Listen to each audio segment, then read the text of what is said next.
일곱 번째 시간 절대적 믿음입니다.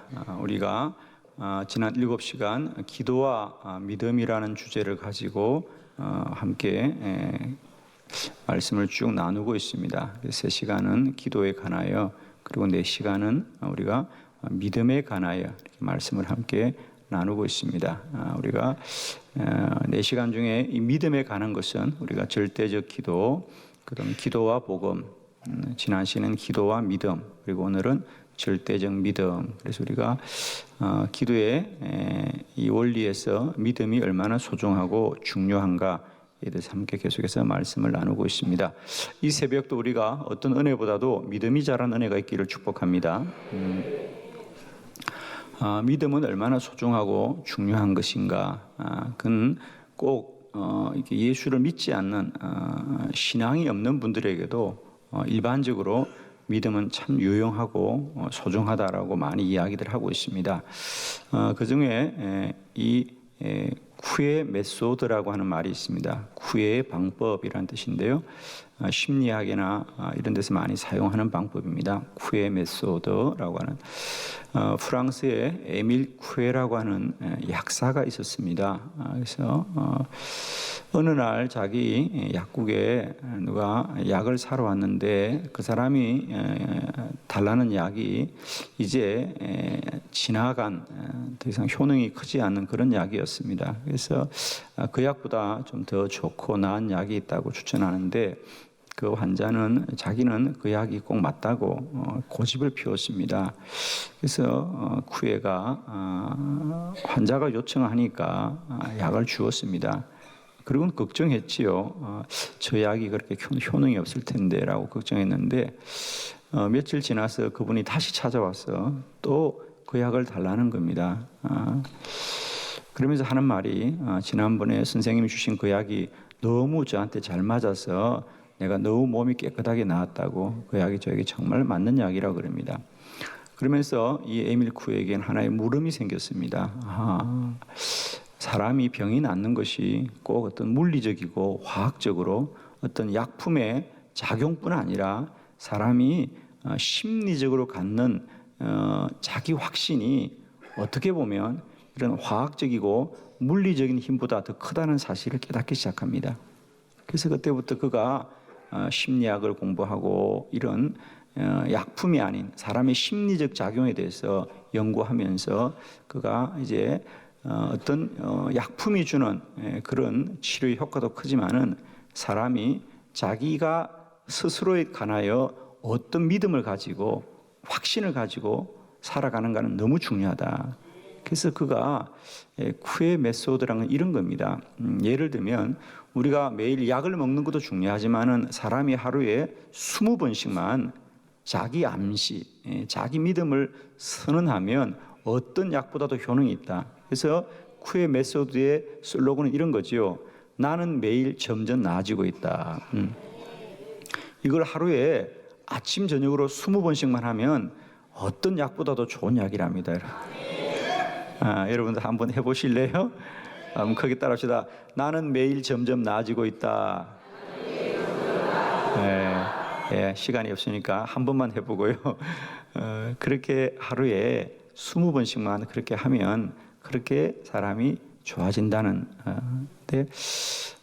그래서 이제 심리적인 자기 암시죠. 이런 암시만 해도, 그러니까 이런 스스로가 생각과 마음으로만 내가 나아지고 있다라고 말해도 나는 확신만 가져도 이렇게 사람이 훨씬 더 건강해진다고 하는 것 사실이죠. 실제로 허워드 벤슨이라고 하는 미국의 하버드 대학의 이 의과대학 교수도 그런 얘기를 했습니다. 환자들을 진료해 보면 환자 스스로가 나는 반드시 나을 거라고 스스로 믿는 사람들의 치료율이 훨씬 높다는 겁니다, 여러분. 그냥 막연히 치료받는 사람보다 나는 반드시 낫는다, 나는 반드시 살 것이다라는 자기 확신을 갖는 분들. 그래서 심지어 그는 이런 얘기를 합니다. 사람이 믿음은 의학적으로도 매우 효과가 있다. 그래서 믿음은 협심증의 80%를 제거할 수 있고 불면증을 사라지게 하고 고혈압 치료에 도움을 주고 중풍을 예방하고 믿음은 창조력을 정전시키고 암 치료에 유익하며 그런 얘기를 합니다. 그래서 사람이 자기 스스로 믿음의 확신만 가져도 의학적으로 수술하거나 치료하는 것보다 훨씬 더 큰 효과를 볼 수 있다고 말하고 있습니다. 이렇습니다. 이렇게 사람은 스스로 자기 믿음만 가져도, 그죠? 스스로 자기 믿음만 가져도 사실 이건 근거는 없는 거거든요. 자기가 그렇게 생각하는 자기 확신만 가져도 이렇게 사람은 육신적으로도 건강하고 또 정신적으로도 행복하게 살 수 있거든요. 그런데 내가 할 수 있다.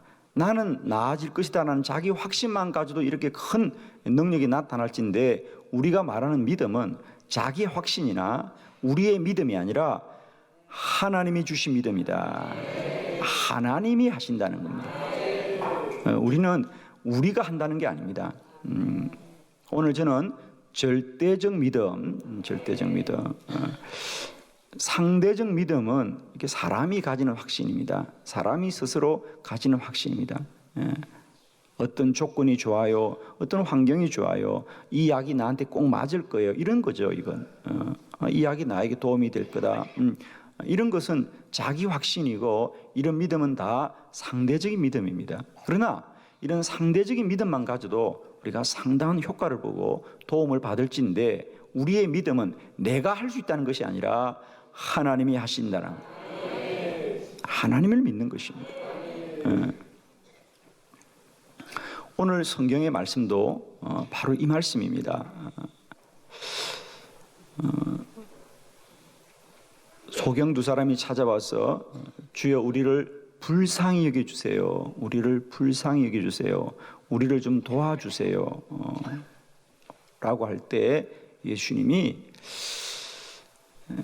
너희를 불쌍히 여겨달라고 말하지 말아라. 너희들의 상태를 말하지 말고 내가 과연 너희들을 치료할 수 있는지 나를 믿느냐.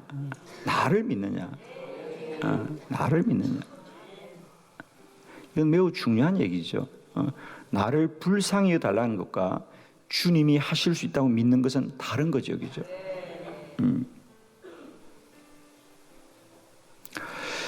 축복하기는 저는 우리가 날마다 때마다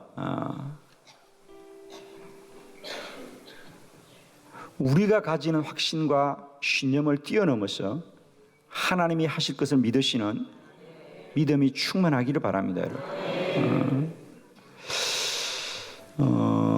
세상 사람들의 믿음과 우리 그리스도인들의 믿음은 다릅니다. 세상 사람들의 믿음은 경험을 하고 믿는 겁니다. 경험이 먼저 있죠. 어떤 사건이 먼저 있고 경험이 있고 나서 그런 경험을 통하여 그들은 믿음이 따라옵니다. 그러나 우리 그리스도인들은 믿음대로 될 줄 믿습니다. 믿음 있고 사건이 따라오지, 여러분. 믿음대로 됩니다. 세상 사람들은 사건이 먼저 있어야 됩니다. 어떤 일이 있고 나서는 그 경험을 통해서 알고 믿는 것입니다. 그러나 우리는 한 번도 가보지 않은 길, 한 번도 경험해 보지 못했지만은 믿을 때에 기적이 따라오는 거예요.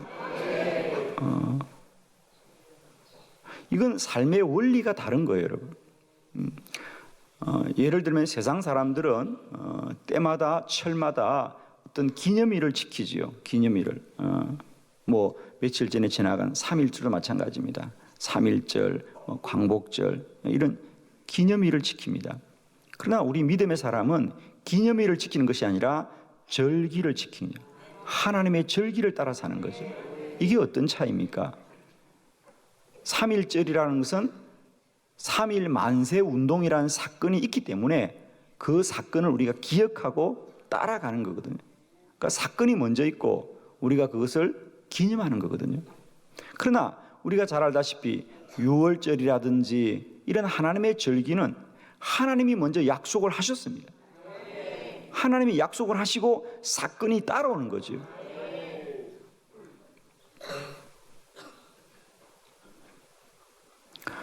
우리가 6월절은 하나님이 뭐라 그랬어요? 내가 너희를 출애굽시킬 거니까 너희가 훗날 이 절기를 꼭 기념하여 지켜라고 하는 것이요. 맥추절은 뭐죠? 너희들이 이제 가나안 땅에 들어가면 봄에 보리 농사를 짓고 수확을 할 것이다.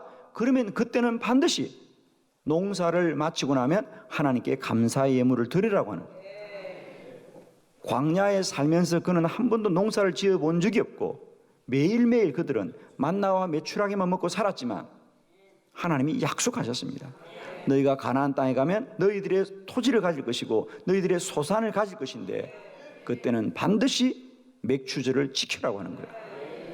절기가 먼저 있고 과연 그들이 그대로 자기 땅을 가지고 자기 소산을 갖게 되는 놀라운 은혜가 따라오는 거예요, 여러분. 삶의 방식이 다릅니다.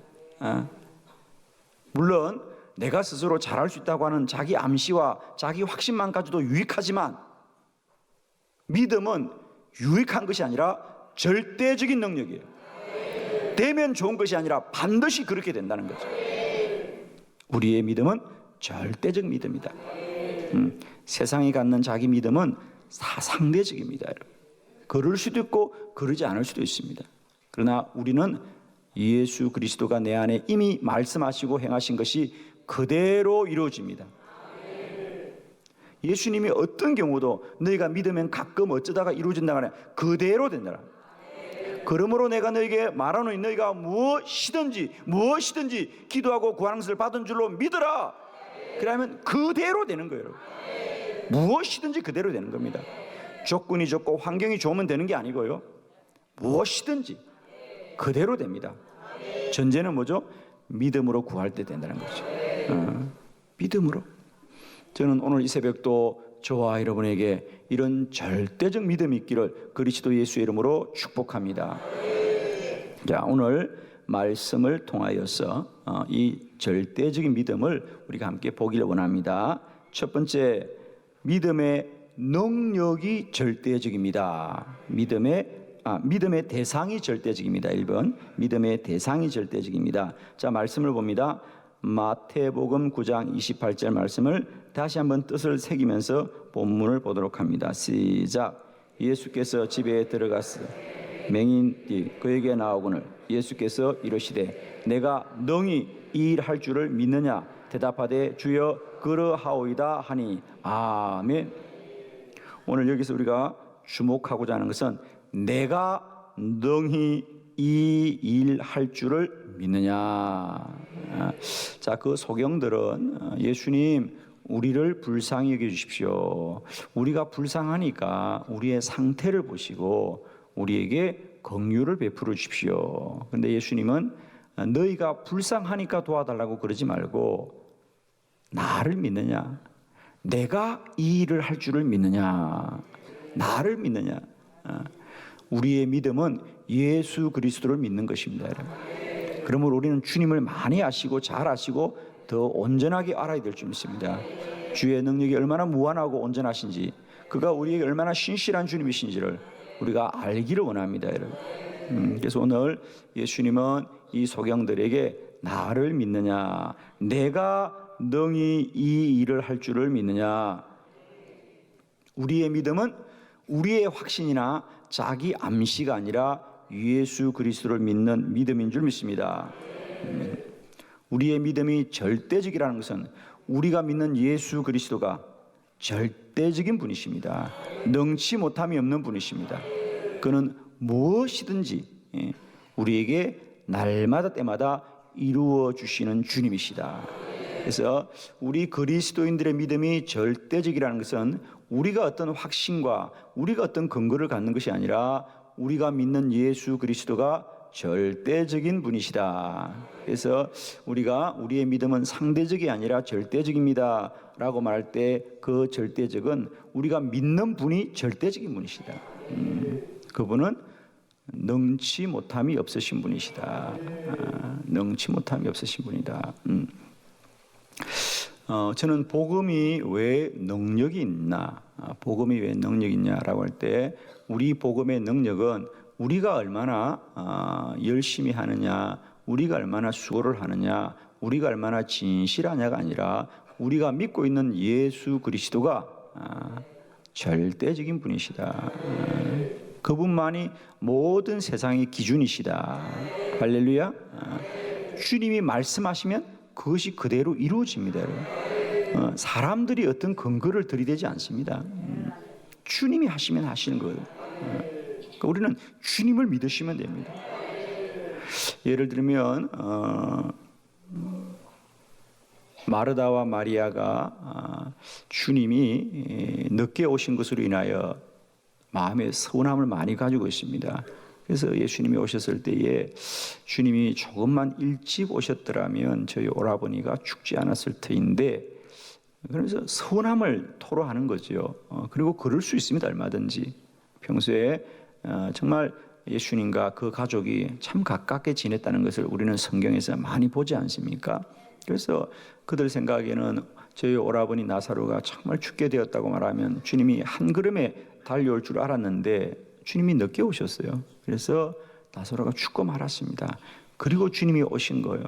그러니까 그들 생각에는 주님이 무슨 조문을 온 거라고 생각한 거죠. 그래서 주님이 조금만 일찍 오더라면 나았을 텐데요. 그러니까 오라버니가 살아있을 때 오셨으면 치료가 되어지는데 이미 죽었기 때문에 이제는 어떤 것도 불가능하다는 거죠. 그러나 여러분 아시길 바랍니다.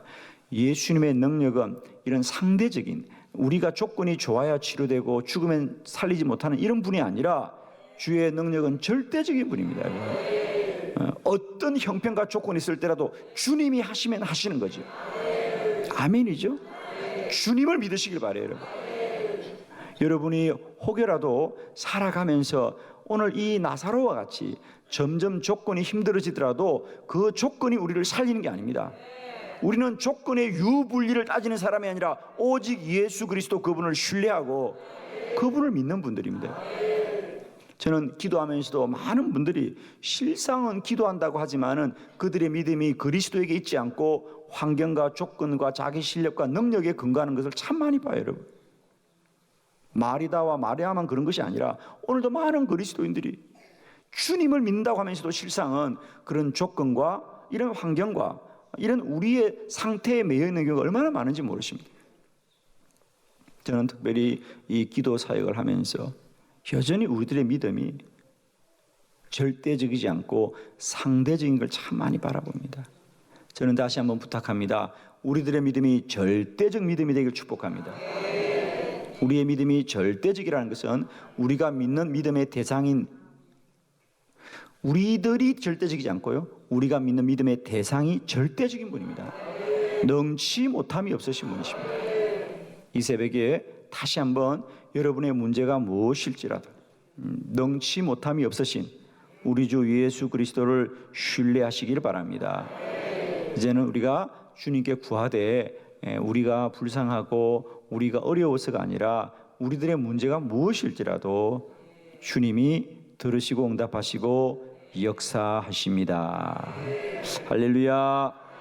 두 번째, 믿음의 능력이 절대적입니다. 9장 29절의 말씀입니다. 다 같이 시작. 이에 예수께서 그들의 눈을 만지시며 이르시되 너희 믿음대로 되라 하시니 아멘. 주님은 그 소경들의 눈을 만지시면서 너희 믿음대로 되어라. 할렐루야. 첫 번째, 우리의 믿음이 절대적인 것은 우리가 믿는 예수 그리스도가 절대적인 분이십니다. 믿음의 대상이 절대적이고, 두 번째로는 우리가 믿음을 가질 때 우리들의 믿음이 절대적인 능력입니다. 우리들의 문제가 무엇일지라도 이제는 그 문제가 어떤 종류냐, 그 문제가 어떤 대상이냐, 그 문제가 어떤 상태냐에 달려있지 않고 우리가 그 문제에 대해서 어떤 믿음을 가지고 있느냐, 그게 중요합니다. 예를 들면 우리가 12명의 정탐꾼이 가나안에 갔을 때 똑같이 가나안이라는 현실은 똑같이 보고 왔어요, 여러분. 여호수아와 갈렙과 또 나머지 10명의 정탐꾼이 이 가나안이라는 현실과 사실을 똑같이 보고 왔음에도 불구하고 그들의 운명이 달라진, 그 땅을 정탐하고 들어간 사람이 있고 정탐만 하고 끝난 사람이 있잖아요. 그 운명의 차이는 무엇에 달라지느냐? 가나안이 다른 게 아니에요. 가나안은 동일하게 보고 왔습니다. 똑같은 가나안, 똑같은 문제를 보고 왔음에도 불구하고 그 문제에 대한 어떤 믿음을 가지냐에 따라서 그들의 운명이 달라지는 겁니다. 똑같은 문제를 보고도 우리는 들어갈 수 없다, 가나안 족속은 우리보다 훨씬 크고 견고하다고 생각하면, 들어갈 수 없다고 생각하면 들어갈 수 없는 거예요. 그러나 여호수아와 갈렙은 물론 가나안 땅이 견고하고 그들은 우리보다 크고 강한 족속이지만 여호와께서 우리와 함께 하시면 하나님이 우리를 들어가게 하실 것이다. 하나님을 믿었습니다. 그러자 하나님이 과연 그들의 믿음을 복되게 하신 것이다. 여기서 꼭 주목해야 됩니다. 우리의 믿음은 자기 암시나 자기 확신이 아니라 하나님이 기뻐하십니다. 믿음 있는 자를 하나님이 기뻐하셔서 하나님이 능력을 부어주십니다. 믿음이 없이는 하나님을 기쁘시게 할 수 없다 그랬어요. 저는 어느 날 이 상대적 믿음과 절대적 믿음은 이렇게 다른 거예요, 여러분. 믿음은 자기 암시와 자기 확신을 뛰어넘어서 하나님이 역사하는 거예요. 하나님의 능력을 입는 것입니다. 저는 축복하기는, 기도는 뭐냐? 우리가 하나님을 신뢰하고 확신할 때 우리의 기도를 통하여 여호와를 증거하는 겁니다. 그러므로 우리의 믿음이 절대적이라는 것은, 첫 번째 우리 믿음의 대상이 절대적인 분이고, 두 번째는 믿음의 능력이 절대적입니다. 주님도 말씀하셨어요. 너희들의 문제가 무엇일지라도 중요한 것은 너에게 믿음이 있어야 된다.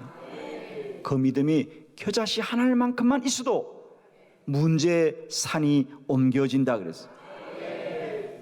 저는 축복하기는 오늘도 여러분의 입술에 믿음의 능력과 권세가 있는 줄로 믿으시기를 축복합니다.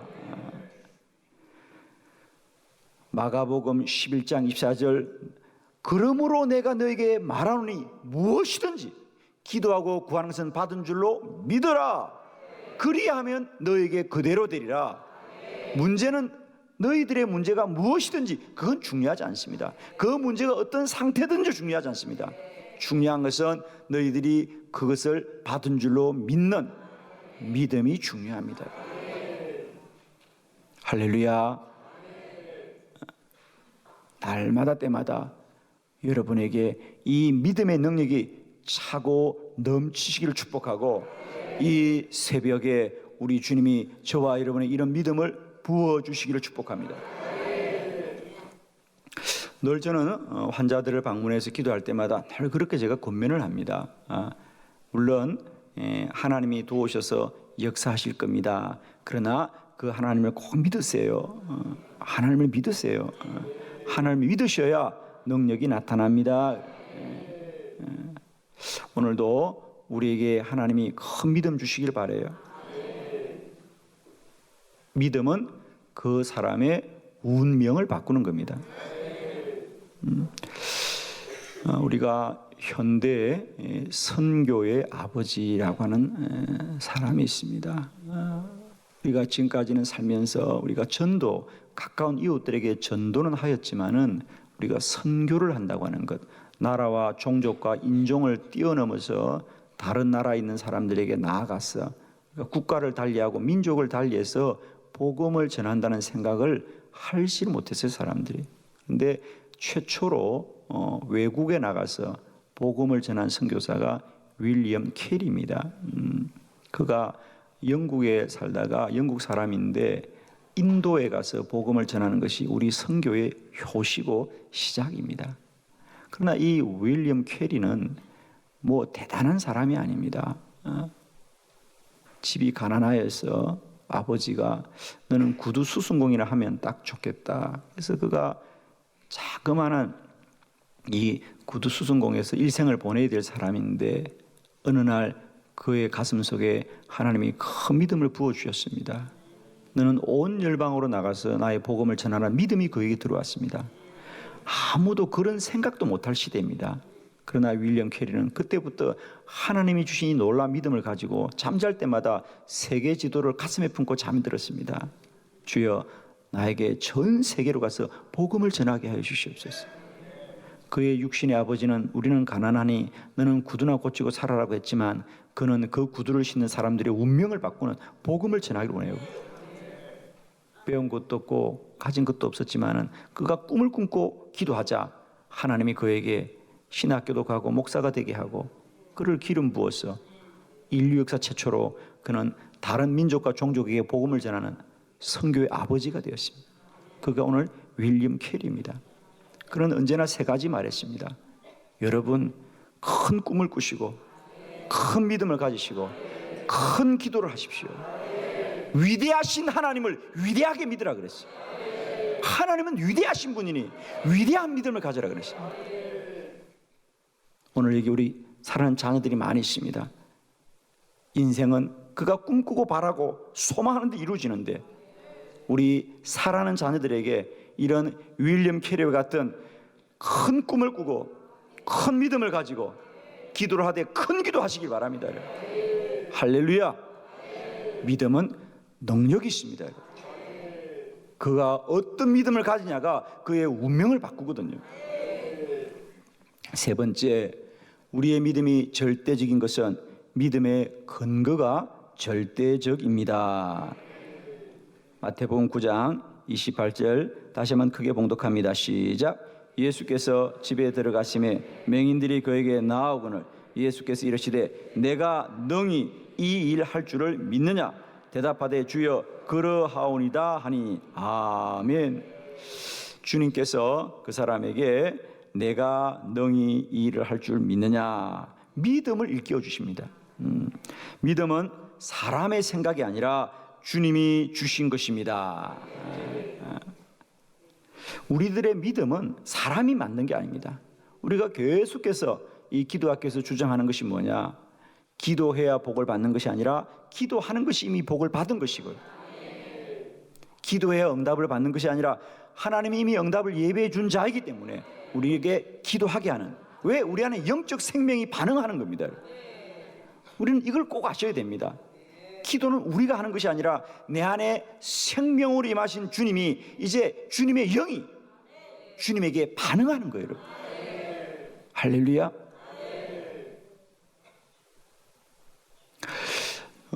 사도 바울이 우리의 믿음을 종종 이런 양자의 원리에 비유했습니다. 요즘은 이렇게 양자라는 걸 우리가 잘 볼 수가 없지만 저도 어릴 때 이웃집에 양자로 갈 뻔했어요. 사실은 아들이 없는 집은 돈은 많은데 아들이 없는 집은 종종 가난한 집에서 아들을 데려왔어요. 그죠? 그래서 맏이는 주로 데려가지 않고 차남이나 막내들을 데려갑니다. 그래서 호적을 옮기는 경우가 종종 있어요. 왜? 우선 가난한 집에서는 자기 자식들을 다 기르기가 어렵고 또 부자 집에서는 아들이 없으니까 양자를 데려갑니다. 그러면 그 양자로 가면 얼마 전까지만 해도 옆집 아저씨고 옆집이기 때문에 아무 권한이 없지만 그가 그 집에 양자로 가는 순간 그 집의 권한을 다 갖게 됩니다. 여러분. 예, 양자로 안 가보셨구나. 그 집에 있는 거 마음대로 먹을 수 있어요. 왜? 내 거예요.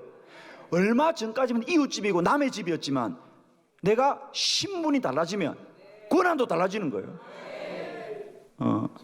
제가 실제로 양자로 가진 않았으면 상담은 했어요. 가서 이 집에 있는 거 다 쓰래요. 얼마나 부자 집이었는지 몰라요. 근데 꿈이 깨졌죠. 그냥. 정말 너무너무 의리한 집이었고요. 부자였어요. 야, 내가 이 집에 산다니 정말 좋겠다. 여러분, 사도 바울이 우리에게 이렇게 말했어요. 여러분은 하나님 나라의 양자입니다. 하늘나라는 다 여러분의 것입니다.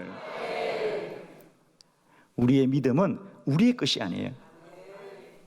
믿음은 들으면서 나고 들으면 그리스도의 말씀으로 말미암았느니라 했습니다. 우리의 믿음은 주님이 주신 것이에요. 너무너무 귀한 축복인 줄 믿습니다. 오늘 여러분이 기도하게 되는 것 우리의 노력이 아니라 주님이 믿음을 주신 것이죠. 아멘이시죠? 절대적인 것은 우리가 믿는 예수 그리스도가 절대적인 분이십니다. 우리의 믿음이 절대적인 능력입니다. 우리에게 주신 믿음, 그것이 나의 것이 아니에요. 주님이 주신 거예요. 기도는 하나님의 축복입니다. 인간의 수고가 아닙니다. 우리의 노력이 아닙니다. 주님이 전적인 은혜로 우리에게 주신 복이에요. 기도가 축복입니다. 여러분. 기도가 능력입니다. 기도가 답입니다. 오늘도 이 놀라운 복을 믿음으로 충만히 누리는 저와 여러분 되기를 그리스도 예수 이름으로 축원합니다. 아멘. 할렐루야. 감사합니다.